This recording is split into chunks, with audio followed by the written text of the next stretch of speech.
For over half a century, humans have endeavored to make business a force for good. But is the movement working? Or is it time to explore a new path forward? Welcome to Less Talk, More Action. We are your hosts, Joel Caesar and Owen Barrett, experts in clean energy, net zero real estate, decarbonization, and entrepreneurship. In each episode, we ask provocative questions and share stories from the front lines of sustainability with leaders in science, tech, and business, taking real action to design a cleaner, better future. Thanks for joining the conversation. Now, let's get to work.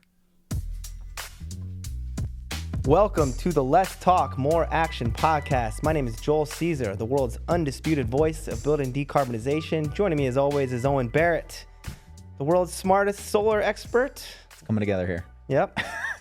And very special guest today joining us live, Kyle Hendricks, who I'll introduce more in a second. But as you can see, there will be no bit, no wrap up. Very special episode here in the Windy City. So Kyle, VP, Head of Sustainability, Equity Residential. As Equity Residential's Head of Sustainability, Kyle is responsible for defining and implementing the company's long-term sustainability strategy, which centers on mitigating risk and building enduring value for EQR and its stakeholders. This work includes leading high-performing energy and environmental teams, promoting a culture of sustainable practice across the business, and ultimately providing healthy, resilient, and sustainable communities for EQR's residents. So, Kyle, welcome to Let's Talk More Action. Welcome to the Windy City, gentlemen. Yeah, first live episode. I like it. This is cool. Yeah, it is cool. Yeah, glad you guys are here in my neighborhood, in my city. We're grateful to be here. Yeah. Lots of cool sustainability talk to discuss here in the region, here in your home turf. But, as you know, we start our guests off with the same question. So, Kyle Hendricks, how are you taking action to make the world a better place? We're reducing energy right now.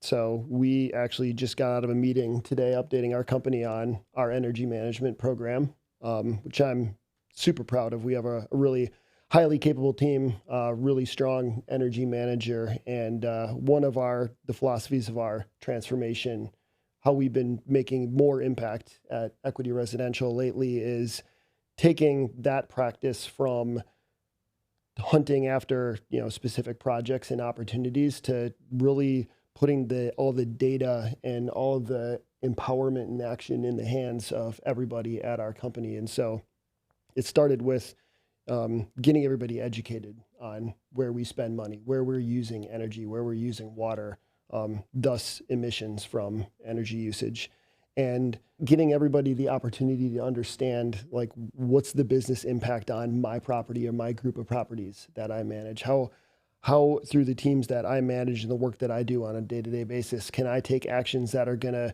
make my property budgets look better, that are going to make the overall financial performance of my region look better? And so we've really done a lot of work in getting everybody on board a common mission. And so as we see our energy consumption, our energy usage intensity per square foot drop, we're seeing our emissions drop. And actually in our corporate responsibility report that we just released a couple weeks ago, as of the end of 2024, we met our goal to reduce energy intensity by 20% from a 2019 baseline. By 2030, we did that as of 2024. So super happy to. Congrats, man. Yeah, that's out there. That's official. So that's the first the answer to how we're taking action. The second is, we're looking at the life cycles of our buildings, and where we have every single opportunity to do a capital project that's going to reduce emissions, reduce energy usage, just make our buildings better performers over time. And so we just are this week submitting our first drafts of our 2026 capital plans that are going to go forward for approval. And this is really the first cycle of many that we're going to be taking towards improving our entire building stock. So that's awesome. That was a super long answer. I'm really proud of what we're doing, as you can probably tell. But no, that's great, man. I like the ownership perspective for getting, the whole company behind this mission. How hard is that, given that you guys are multifamily, which is near and dear to my heart, Joel's heart? Multifamily's hard, and it's different in different markets. So like, how do you guys get asset management or other departments on board, knowing that the projects that you guys are doing in different markets may be different? Well, not to disrupt that question, you should answer it, but maybe worth educating the audience. Equity residential. What are you? Who are you? Forget to do this. Yeah. Oh, it's okay. Let him answer that part first, so the world knows exactly the scale at which you're operating. Yeah, so Equity Residential is a multifamily real estate investment trust. We own about 300 and some properties, all in the U.S., mostly in coastal cities, although we've expanded into Denver, Dallas, and Atlanta over the last few years. We're headquartered here in Chicago, although we don't own any property here in Chicago. Everything is market rate multifamily, and so we have high-rise urban assets, we have mid-rise wrap type product, and we have garden-style apartments. But all that's a little more, I guess, on the higher end of affordability market rate. Yeah, so then to Owen's question, I guess 300 properties, 300, all around the country, more. all over the country, lots of people, different projects. I mean, that sounds like a big lift in itself. Just getting everybody on board, kind of understanding what the goals are here, how's it? It sounds like it's been received well, but a big project to take on. Yeah, it's been an evolution. I think when I started with the company in March 2024. Okay. And at the time we were worried about building performance standards in a few markets. We're going to talk about that. BEPS for short. So that was one objective. And then there were a few more complex projects that were opportunistic. We had a lot of solar projects going on, a lot in California. That was in flight. You're sitting next to the world's smartest solar guru. I can feel it. Most renowned solar expert. Oh, most renowned. Yeah. Maybe that's the word I got to use. There you go. And so the attitude at the company when I joined was, we have a few things going on that we need to tackle. We need to get on top of BEPS. We need to, get these projects we have in flight done. But there wasn't really a common business objective that the entire company was centered around. Now we've kind of had a gift land in our lap called rapidly escalating utility rates. Yep. And so that's really coalesced our entire executive team around the importance of all of this. Can I ask a question on that note? Go ahead. When you guys think about rising, because I wanted to bring this up, so I'm glad you brought it up. When you guys think about rising electricity costs, are you playing that into the future about how that affects tenants' ability to pay rent? Is that why that's top of mind for you all? Or are you thinking about it from a different perspective? If electricity prices go up 10, 20, 30% per year for the next 4 years, that impacts people's ability to pay top market rent. So is that sort of the logic here? Or is it something different? It's just it's easier to get projects approved because they meet certain financial metrics. I would say the first order is the latter. There are certain things that hurdle now that haven't previously hurdled.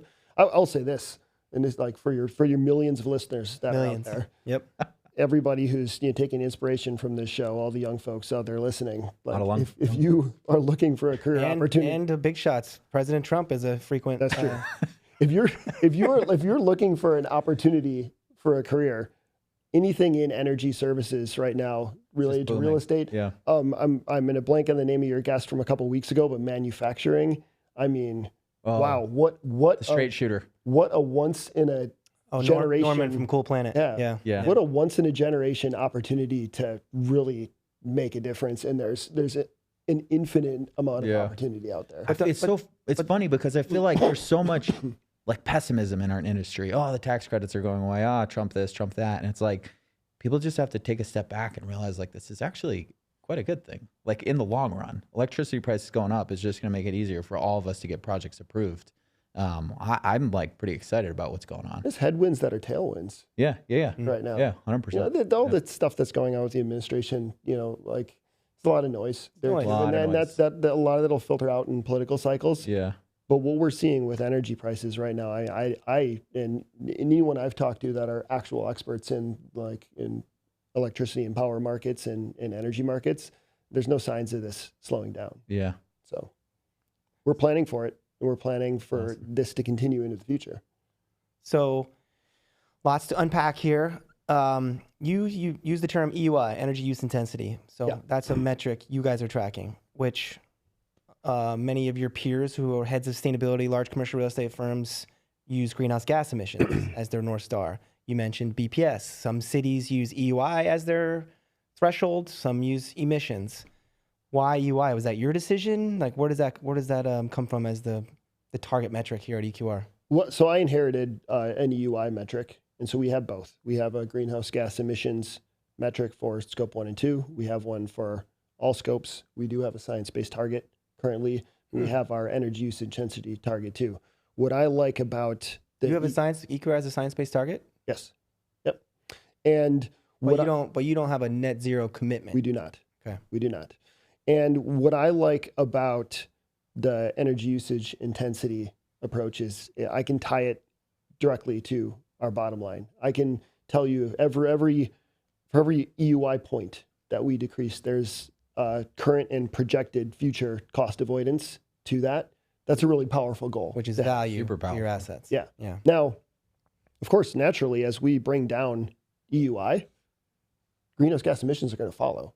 So we're going to continue to measure greenhouse gas emissions. We're going to continue to report on greenhouse gas emissions, but it's going to be following our pursuit of energy efficiency and cost reduction. And I guess the nuance there, if it's EUI, right, that's different from a net zero commitment in that could be fossil fuel based. Like you could be reducing your EUI because your gas systems are more efficient, whereas some of these entities that are targeting net zero would be very laser focused on fuel switching. Is that fair? Yeah. Here's an example. The solar projects we're doing have a really nice return. Like we're not doing solar projects just for that wasn't a shameless plug, but they do. We're not buying any unbundled RECs. We're not pursuing any sort of carbon offsets. Can you use RECs to drive down EUI, or is it mostly? It's not. It's more of a net zero. No. So I feel like EUI is like more. Yeah, EUI is very kilowatt hours, matter of fact, tangible. Yep. Yeah. At the BTU. building. Yep. Yeah. And so obviously there's a dollar value associated with every unit of energy per square footage that we use. So it makes it really just core business for us. Oh, that's awesome. So you said your end of 2024, you hit your 2030 goals on an EUI basis. Yep. So are you guys like foot off the gas pedal, or are you now like, wow, we did this a lot? Chilling. We're done. Yeah, exactly. All right. No, are you guys like doubling down and trying to future goal conversations still need to happen. Yeah. And that could happen this year. It could happen in the next couple of years. It's hard to say. We are a corporate responsibility steering committee. It's going to be on the agenda, and we're going to discuss it. But for now, we're going to just continue to raise the bar for how much additional cost avoidance we want to achieve every year. We're going to continue to bring that EUI down. That's awesome. It's we're looking at it from a cost standpoint as like expense growth control. Yeah. At this point, I don't think we have any fantasies at this point about like turning the curve back downward as far as what we're paying in total for energy. But it's more just like, how do we not keep it from going up another 10% every year? And for too long, I think the prevailing mentality, and especially in multifamily, has been utilities are uncontrollable. Like we can do capital projects and things like solar and major HVAC retrofits to offset it, but from a facilities management, property management standpoint, that was the thought was, it's utilities are a part of our budget. We just can't do much about it. That's how it's exactly the sort of the sentiment that got us to start Zini Capital, was talking to their owners and like, what are you doing about energy and how are you reducing it? And everyone said nothing. We're just, growing it 3% a year because it's just all you do. And it's like, that's such an outdated way of thinking. Not a lever they thought about pulling. No. Yeah. So when you asked about residents, and so every year we survey our residents. We have a resident preferences survey. One of the top answer every year, and I'm going to generalize here because the question is kind of specific, but they tell us that anything we can do to help them reduce utility expenses is the number one thing they'd like us. That's what they say. Yep. Residents. Oh wow. Yep. So it's a pain point for them, and so we put a lot of effort into both educating them because we don't have a lot of master meter buildings. And so most residents have their own utility meter. And so we give them the tips and tricks and tools for them to understand where their utility bill is going in their apartment and the things they can do that'll really move the needle. And so really keeping focused on those like 2 or 3 things that are really important, like, watching your thermostat settings, making sure you limit your use of hot water if that's connected to your meter, for example. Not really concentrating on kind of on the I don't know, keeping your cell phone charger not plugged into the wall or something like that. So there's that end of it too. And then also making sure that they understand the investments we're putting into our buildings are going to reduce those common area costs that get billed back. Yeah. And so, we're seeing a lot of markets where we operate where there's required fee transparency. So this is your rent, and then, under it, what's my total cost, right? And you click on that button, and it breaks down like different fees. Move-in fee and security deposit and, gas fee and electric and water and trash and all of that. And that's all laid out, super transparent. Was this a survey you and I were discussing recently where you told me the people don't care about EV charging?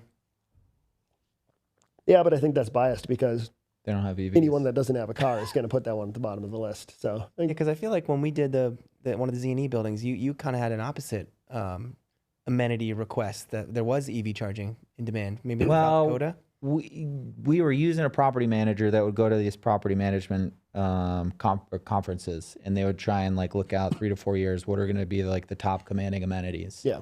And it was like golf simulators and movie theaters, and then way out on the curve was EV chargers. And so we weren't buying the right kind of stuff. We were buying like C-class assets, which is not typically EV. Tenants don't have EVs, but I feel like to your point, if you don't have an EV, you don't care at all. But if you do, it's probably the only thing you care about. Like you will only live in an apartment with an EV charger. I think there's some other variables on that one. Like we have properties in South Bay, Silicon Valley area. I think a lot of those folks charge for free at work. Oh, yeah, that's a good point too. They have no interest in paying a premium to charge at one of our properties. But we have tons of EV chargers. We have thousands. Are they utilized pretty well? You guys track that? It varies by property. Yeah. And that's like the example I just gave is an example of where it would be, where it's like, oh, it's California, we should have a lot of EV chargers, not as intuitive as Yeah. No, that's a good point. Well, that's a good segue into another question I wanted to ask as you were describing your capital planning now for 2026. I know you and I have had conversations about how you prioritize and the role of the head of sustainability in advocating across an organization like yours, which can become political. Let's be real. When you're like, whose dollars are going to go where to which kind of projects, and it's pivotal to the performance of someone like you to get your projects that you want done, executed, and approved within the capital plan. So all that to be said, going into this cycle, like what is there a typical type of project you're focusing on? Is EV charging in the mix? Solar? Is it across the board? It's obviously nuanced by market. Like, how are you approaching this to advocate for the type of projects that your team wants to see? Andy, how do you look at a 300 property portfolio and figure out which properties to prioritize? Yeah, so that's where we started. So we heat map our portfolio based on EUI, based on exposure to BEPS, based on utility prices, based on age of the building, age of equipment, all that kind of stuff. Like we really factored in as many things as we possibly could. We want to reduce to those, 20% of properties that are going to need the most attention and have the biggest impact, right? And then cross-reference that with our disposition list and make sure. What kind of tool are you using to do that heat map? I feel like you could use an AI software. And now this segment is brought to you by Cambio. It's a little. You already pitched yours. That's my one. We use a little known, really obscure software called Excel. Oh yeah. I've heard good things. Very cutting edge. Yeah. But it's a good start, right? And so we're vertically integrated. We have that means we not only buy and sell and invest in the buildings, we have an entire property management business. So we have construction managers, we have property managers, we have facilities. So every building managers. you own, you have EQR property managers. Yes. Operating it. Yes. And so where I'm going with this is we have a lot of intelligence around what's in our buildings, what the needs are. And a lot of that's not necessarily in a database all the time, but we have a lot of folks in the region on the ground with the know-how. Mm-hmm. And so we brought on last year a senior engineer onto the team. Shout out to Sagar Patel, who's got got a professional engineering license, a ton of experience, and he's working closely. Fan of the podcast. Fan of the podcast. Although I would say he was up to no good at Greenbuild last week. Well, he's on. I had my eye on now. him. I might have some dirt on him. But he's working closely with our construction managers and our capital teams to work on the intersection of where's the opportunity and where's the need, right? And so, we know like, hey, we've been having a problem with this rooftop unit for years now. Like something needs to be done. Well, if we make this type of conversion and, do this type of retrofit, it's going to drive these benefits for the building, ROI, maybe improved resident comfort, maybe improved climate control, humidity control, all that kind of thing, right? And so we're looking to build all that type of intelligence that would build into our 10-year capital plans.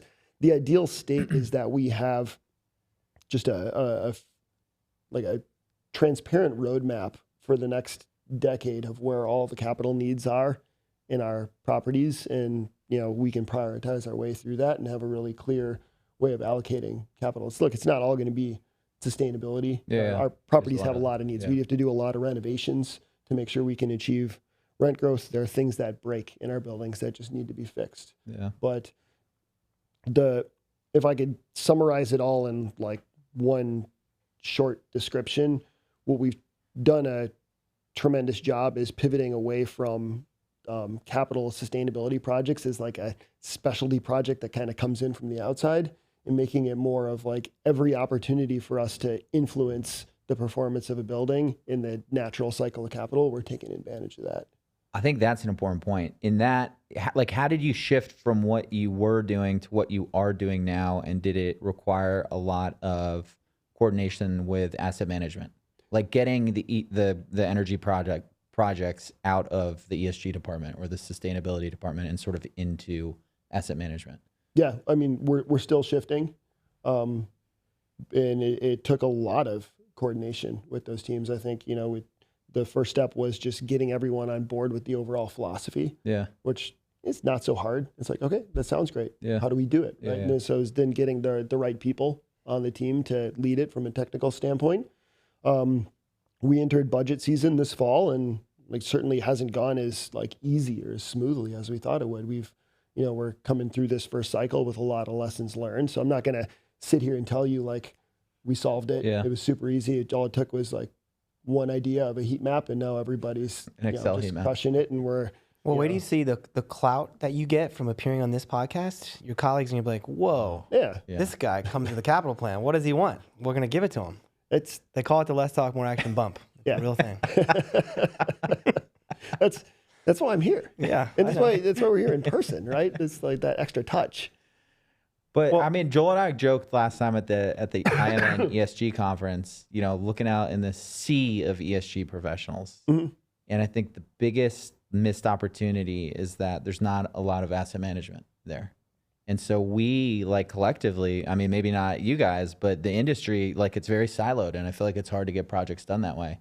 I think you guys are like leading by example of, you shouldn't think about these projects from the outside. It should just be part of the capital planning process or whatever the process is within organizations. Yeah, it's when I think about like the real estate sustainability ESG crowd, like the entire pool, like there's a lot of different, like across every company and across every investment fund, property management company, whatever, there's a lot of nuance there. So I think of like equity residential, all US based, one asset type, vertically integrated. Like I have a lot less barriers than someone who operates an international fund that sources property management to like 10 different providers. And maybe they have a dozen different funds under their umbrella. Like that sustainability professional is operating a totally different day-to-day business than I am. That's good. Right? So I don't want to sound like, all the recommendations I give are one size fits all, but they're what's working for us. And hopefully that works for at least a few others. Well, actually, that's another segue here into like maybe a hot take part of the conversation I want to have, which is, we talking about pizza? Well, I hope there's some deep dish on the agenda here after the podcast. No, you're about to get into hot takes. Okay. Well, so you know the show. Owen and I tend to be critical of some of the energy that teams like yourselves dedicate towards reporting in the world of ESG. And so I wanted to ask you a question, like not just specific, like what's your thoughts on reporting, but you take a step back, and I guess you've kind of been able to do this. Like you and I met when you were at CBRE, so you've been in the side of like approaching teams like the one you're on as a vendor, and probably seeing some frustrating decisions being made by the folks you're trying to pitch to.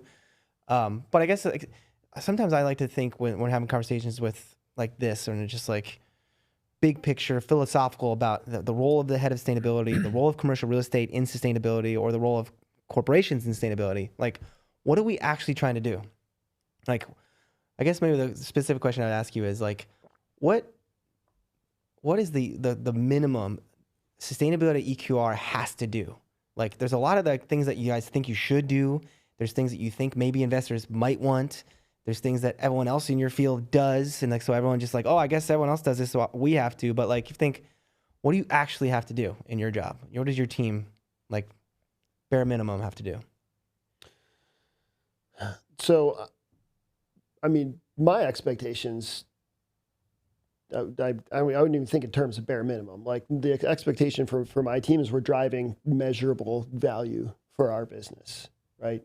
I think to answer your question about like just the real estate universe in general, say you're a random REIT out there with they hire an ESG person for the first time and they're like, just, we need you to check some boxes, right? That's probably the minimum, right? Report. Like, take account of your emissions, set some goals. So take your utility bills at all your buildings, put them in some format that allows you to track that usage and maybe compare it to its peers. Yeah. That's a minimum energy management. So when you think about like what investors want to see, if they're taking a stake in a real estate portfolio and they have a commitment, they need that to roll up into their overall record keeping and reporting, right? So they need to know what they're taking a stake in. I think that's bare minimum. I think we're past that though. That was like we the industry, or we the industry. Yeah. And that was back at the beginnings of reporting. Yeah. And like, hey, let's create a emissions baseline, right? Like that's old news. And so I think, that bare minimum is constantly evolving. That bare minimum in 2022 is way different than what it is today. I think we were getting to a point where the bare minimum was, you have to have a net zero target and it has to be near term, and you have to make all these promises, and that's no longer. That is no longer status quo. Yeah. So, but digging deeper, then let's talk about reporting.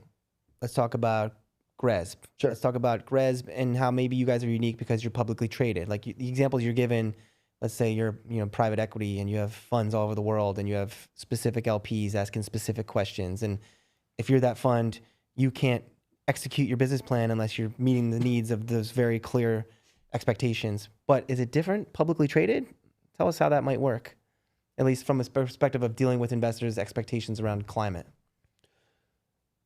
I would say, like in the last couple of years, especially within the last year, we've received less direct investor engagement on sustainability and ESG topics.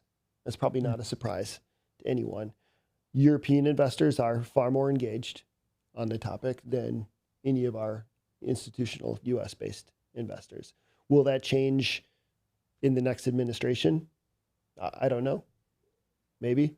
I think. What a funny pattern to notice. Like, it seems so fraudulent. Like, we're just going to let this one guy in office just decide that none of this is important, or we're not going to talk about it. Maybe it's important, but we're not going to talk about it because we're scared we're going to get singled out and something bad's going to happen to us. I just feel like it's so disappointing to hear that investor engagement is down on such an important topic. But I guess the silver lining is that in Europe, that's not the case. Like they're still charging and asking you guys the important questions. Yeah, but even there, there's regulations that are, dialing back will have less teeth than they originally proposed to have. Do you I guys think like take a deep breath when you don't get these questions from investors? Or are you like, oh, finally, we could just kind of get to work. We don't have to like answer the questions about the reporting or answer why we're doing certain things certain ways. Or do you like that feedback? No, honestly, I wish there was more. You wish there was more because I think we have a lot to offer, a lot to talk about. I want to hear from all my stakeholders. Yeah. Like we survey our residents tens of thousands in both our resident preferences survey. We also do an annual ESG survey, and it's not just a check the box like, hey, we did a survey so we get a point thing. Like I go through the open text fields, I run it through Gemini. I try and like figure out deduce different trends and themes. Like that's such valuable information for me to hear, and I'd love to get more from investors. I understand though. I also understand that like a major investor is going to have, they're going to have thousands of LPs. Like they don't have time to have a conversation with Kyle every single day. Not yet. Wait till this bump happens. Yeah. But is it fraudulent? I don't think the pullback has not been like as advertised on headlines. I mean, I've given presentations as recently as this summer for my company where I've put up all the headlines on a slide. Yeah. Look, it might sound like sustainability is dead, but here's what we're doing. Well, I feel like too, you're taking the angle that all of us should be, which is like, forget about the carbon. Let's talk about the dollars. Like regardless of the political climate. We're not forgetting about the carbon. Well, yeah, maybe we don't talk about the story's not about the carbon. Like exactly. my team doesn't exist to reduce carbon. Yeah. My team exists to make our entire business perform better, and the levers we have to pull to do that are sustainability, resilience, environmental. And so we're doing all that work. We're trying to tell the best story around the impact as we possibly can. Yeah. That's, to me, that hasn't changed. That was the same when. But do you think you personally, as a leader, are you different in your perspective on specifically reporting than some of your peers? I think I might be because I didn't come up through that career path. I came up through operations engineering and energy management. So that's what I've always been very strong in. Yeah. My entry into sustainability was not through the compliance path. So, easier for me to dismiss it, but I also had to, listen to our stakeholders and look at those future regulations and really understand like what we still need to do. I can't just be completely dismissive of it. I mean, we have investors tell us that the data we put out there through disclosures is important to them, and like that makes it mandatory for us. We're still going to have to report. We're always going to put out an annual report. We're always going to disclose our emissions. We're not prioritizing and centering our program around like how do we get a couple more points in this one scoring framework. Yeah, I haven't heard a lot of companies using, at least in multifamily, using EUI as a benchmark, but it seems like a more honest. I don't know how you could not with the way energy prices are going. Yeah, I mean, you do want to talk about like aligning to a metric that your CFO and COO are going to find meaningful. I mean, come on. Yeah, no, I agree. I think it's a very straightforward way of measuring performance, improvement, progress. So I think it's cool. Yeah. So let's talk BPS here for a minute.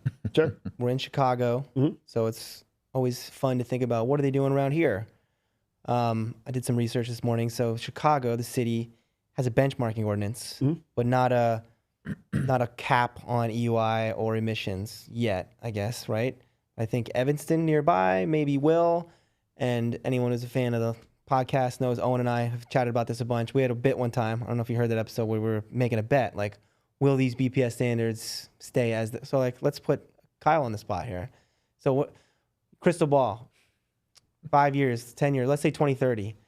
BPS, the way it's currently written and at least positioned to be regulated in places like Boston, Denver, New York.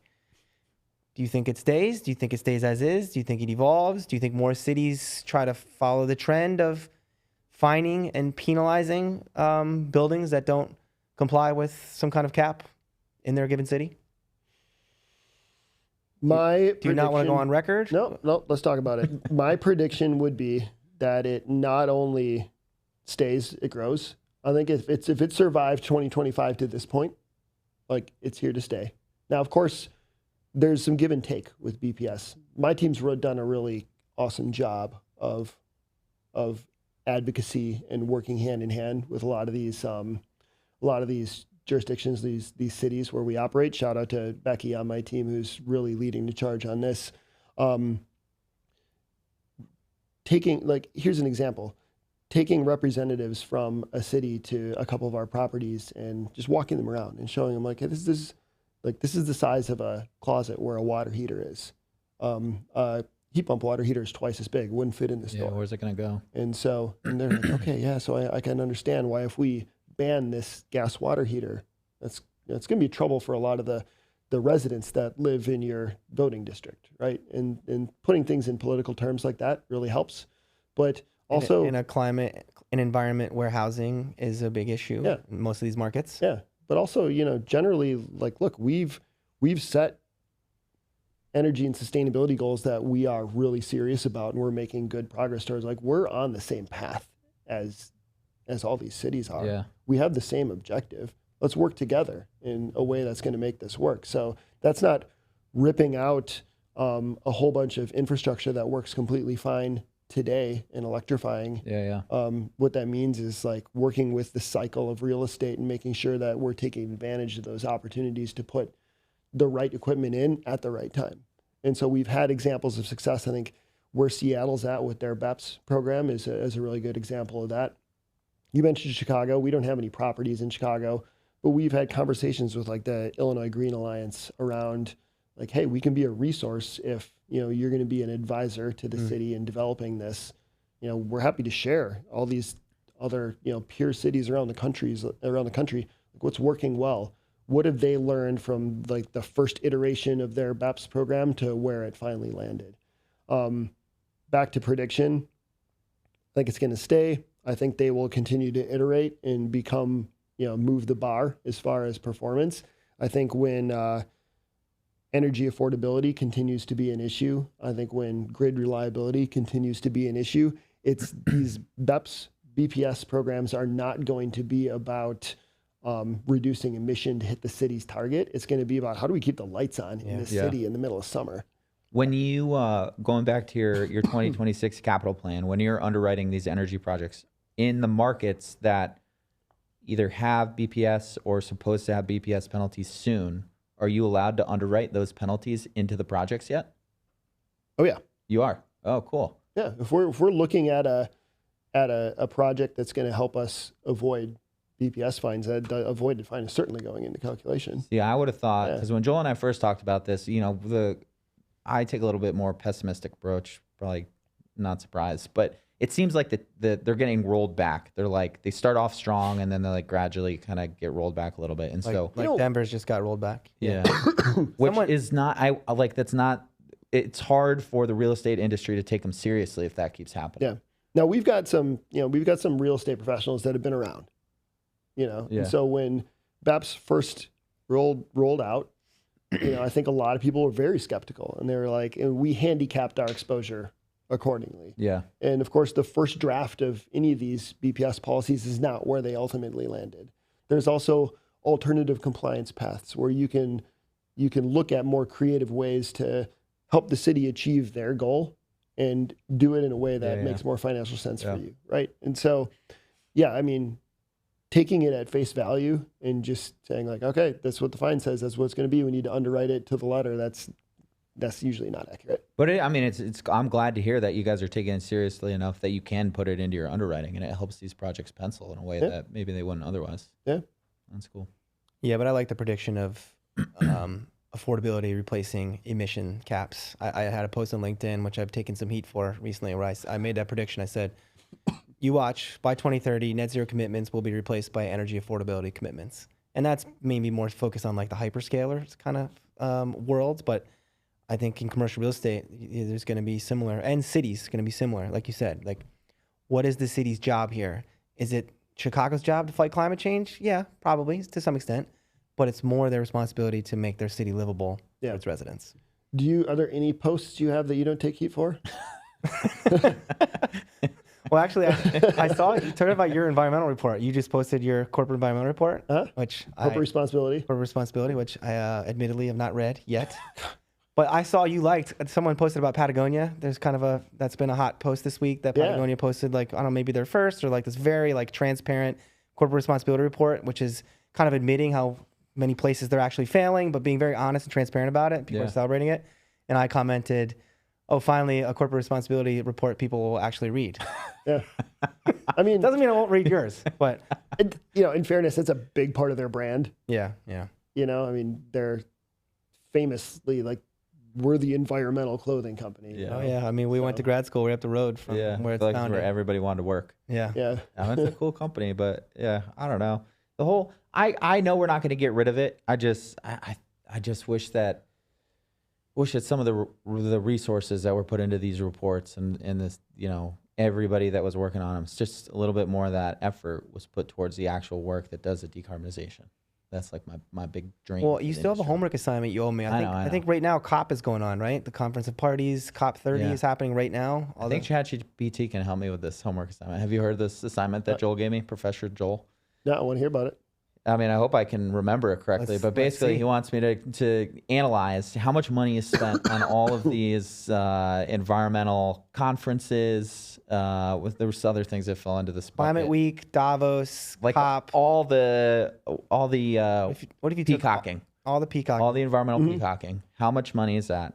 And then if those funds were put towards actual projects, what would the impact be? And I'll get it to you by year end. And he used to say on a previous podcast, he used to have this this line where he said, if you can give me 5% debt or 5% equity, like if the expectation is from where he's sourcing funds is 5% return, he could decarbonize every building in America. So let's take all the money from COP and Davos and Climate Weeks. I still agree with that. And give less talk, more action, the 5% return. We're going to raise a fund, 5% fund, the decarb fund. Well, maybe let EQR have access to it. Well, we're in Chicago. Yeah. Maybe let's lighten it up a little bit. Less sustainability, less wonkiness. What do you love about Chicago? What should we see while we're here? The coolest thing about Chicago is the neighborhoods. So where are we now?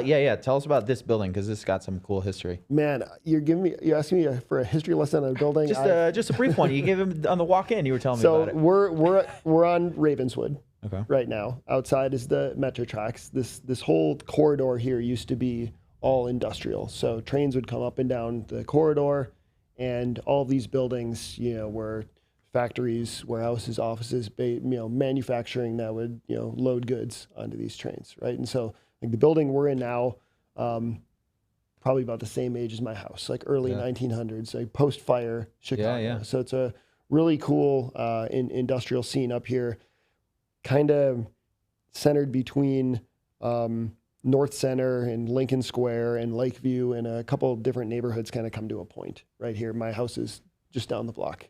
Awesome. So, it's every neighborhood's got a little bit different cultural bent to it. Restaurants, things to do, all that. I think a lot of people come to Chicago and they're like, I got to get downtown and see Michigan Avenue and the Bean and all that stuff. Yeah. And that's really not where the charm of Chicago is. It's out here. This is where the cool spots are. I mean, the lakefront's great. Don't get me wrong, right? But you can get to the lakefront from the neighborhoods as well. So, I think about Chicago. That's really cool. Not a low carbon food city, right? No. Not a lot of meatless going on here. I enjoyed a carbon intensive lunch today at a famous Chicago staple, Mr. Beef. Shout out. Packers fans, so not the Bears. Not the Bears. Not the Bears. What else? Generally, like, it's an easy place to live. It's a big city that has everything that any other big city in the country's got, but you can afford to live here. You can send your kids to a decent school. You meet your neighbors. Public transit. Yeah, public transit's okay. Walkable. I took the train from the airport. It was easy. Yeah. It's nice. Yeah. It's better than driving. It's better than driving. Yeah, I would agree. Yeah. So I don't know. I'm not a Chicago native. I grew up in Wisconsin. So like I came into the city with a bias of like, Chicago's not as cool as it thinks it is. And I've come to love it. Come around. Yeah. They're all just flyover states for the coastal elites like Owen and I. Yeah, right. I was gonna say when you said Wisconsin, I'm like, same thing. Yeah. Well, we're getting close to time. I don't. Before we get to our last question, which you know what to expect. Anything else, Owen? Any last? No, I mean, I just want to say, Kyle, like, big fan of the work. My company has worked with a lot of publicly traded REITs, not a lot, but a few, enough to know sort of the ones that get shit done fast and the ones that don't. You guys are, I mean, I'm not surprised that you guys have hit your goals ahead of target, because there's a night and day difference between working with you guys and working with other publicly traded REITs. So whatever you guys are doing. Oh yeah, and he's not bullshitting you. We texted about this recently because we were talking about a peer organization of yours that was the opposite of what he just described. Yeah. And how Owen said to me, he's like, it's amazing how much different they are than EQR, and how EQR is more matter of fact to get shit done. So, full disclosure for the millions out there listening, Shine is doing a project with Equity out east, and it's when I think back to what we were discussing earlier in the show, like, we have a team that is really bought into this. So shout out to Rich, our project manager. Everybody super engaged, but it's a small team, and you guys make decisions fast, and it's like there's none of this bureaucracy that slows down these projects so often. And I don't know if that's your doing, if that's just like the corporate sort of DNA, but it's like, it's so refreshing. I give credit to Becky. Credit where credit is due. Yeah. We just have a great culture. No, you can tell overall. Man. Yeah, it's awesome. I can't take credit for that. That was here. That was here before I got here. But there's a reason why people have been working at the company for decades. It's just good spot to work. Good, you get stuff done. Yeah. But even joking aside, and I appreciate the humility, but like that example in a different organization could lead to Rich or whoever you're describing being like, this seems interesting, but it's solar, so I got to go run it up to the ESG team, and it gets to someone who's your peer, Kyle, who's like, well, actually, no, I don't know if that's scope 1 or scope 2. If we're going to get credit for that, I'd rather just buy the unbundled recs, and then it turns into this cycle of uncertainty and indecision. So I think it's like, we shouldn't gloss over how unique an organization's approach to say, like, let's empower the people that know the buildings to make decisions about what's right for those. And I mean, like you said, culture is super important. I think that's a lesson learned to this industry. Like, have a culture of action and shit gets done. Yeah. Well, in our world, it's, we set the objective. It's to make our properties perform better financially by reducing how much we're spending on energy. How do we do that? Well, putting on-site solar is one way to do that, really impactful way, especially in the East and West Coast. Everybody's aligned to that. So our investment officers are like, okay, we're going to execute this project because it meets those objectives. And then our project managers are really good at executing in their portfolio. So it sounds like a really simple recipe. Sounds simple. Should be. It but could it's be. Not. No, but it could be. I mean, it could be. Yeah, I agree. It could be, and it should be. Talking about, like sometimes I get attacked from my LinkedIn content, and like sometimes I get people like reach out who know me, and I hope like realize I have come from a good place here. Like, I want to see outcomes like everyone else, like a better place to live, of climate change we can mitigate. But it's like, to me, I just always, every stop I've been in my career doing this work, I just can't help but always think, man, we're way overthinking this in every stop I've been. And it's like, I'm the odd one usually for having that thought. Like, we actually could simplify this. So I think it's a great message. We got to continue, those of us who believe that, to remind folks, this doesn't have to be that hard. Yeah, for sure. Well, actually, before I get you to the last question, I'm going to ask you, I know you're a fan of the show. Tell the world, what's your favorite thing about the Let's Talk More Action podcast? The banter. Hands down. Yeah. You guys got a good guess too, but this banter. It's good banter. I told you recently, someone randomly came up to me at Greenbuild last week in LA. I was like, I love the show. I never met this person.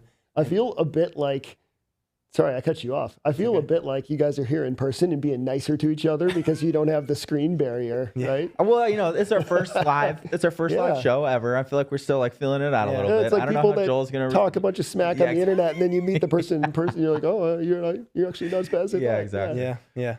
No, but this woman came up to me at Greenbelt and was like, I love the podcast. And she's like, my favorite thing is when you guys make fun of each other.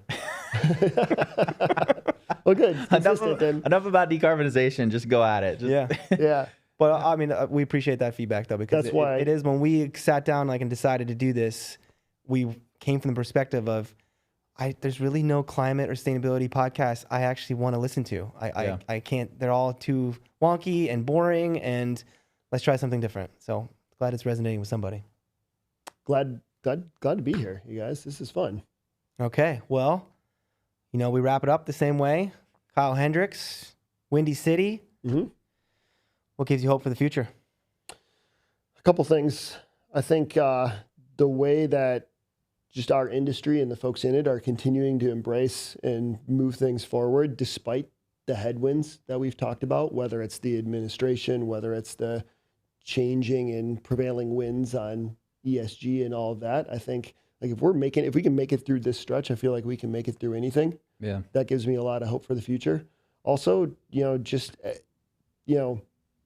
there might be a lot of pessimism out there in the headlines, but you talk to a lot of people that are really, really interested in continuing to make a difference.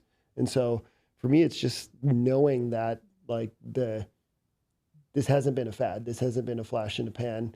And even if someone like Bill Gates is telling us that like, hey, look, climate change isn't as important as we thought it was, I don't think the rest of the world really agrees with him on that. And so that's Joel does.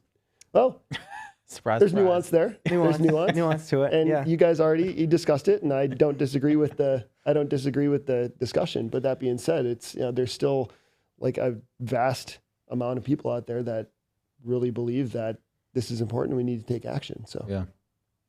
Amen. Let's talk more action. Yeah. We did a lot of talking about the action. We did. We're about to do some action. Well, we're going to hit the town here. Well, let's wrap it up there. Anything to plug? Follow Kyle Hendricks on LinkedIn. You got some shadow Twitter account? Every now and then, you catch my like once a quarter LinkedIn post. Go to the EQR website to find our apartment. Check out our corporate responsibility report. Yep. It's out there. People are saying it's the best one after Patagonia in the industry ever published. That's been said. Yeah. At least today. And if you're looking for an apartment, we got some good ones. That's awesome. Yeah. Love it. Well, thank you, Kyle. Thanks for having me here. Thanks for inviting us to the fun. city. It was your idea. So props. Yeah. You know it was his idea, right? I didn't know Yeah, it's Kyle's idea. Well, welcome to the neighborhood. Thanks for coming, guys. Yeah. Dinner's on him then. Yeah. Well, thank you guys both for being here. Thank you to our audience. You can also find Owen and I on LinkedIn, usually actively antagonizing. Oh, you don't like this. He doesn't like when we say this, that we're antagonizing the sustainability nerds. Yeah, Kyle wants me to dial that back. So I guess we're going to do that right now. We're not antagonizing the sustainability nerds anymore. We're going to focus on positivity and solutions and let's talk more action. Okay, that's feedback we've gotten. He doesn't like that. He likes taking a shot at the sustainability nerds. That's one of his favorite things. Sustainability nerds, we love you. We are a part of you. So we are a sustainability. We're sustainability nerds. That's why we're able to antagonize them because we come from that world. We call ourselves out. Okay, sure. So if you like the podcast, more great content at letstalkmoreaction.com. Please like and share and comment with your friends. And until next time, we encourage you to ask yourself, how are you taking action to make the world a better place?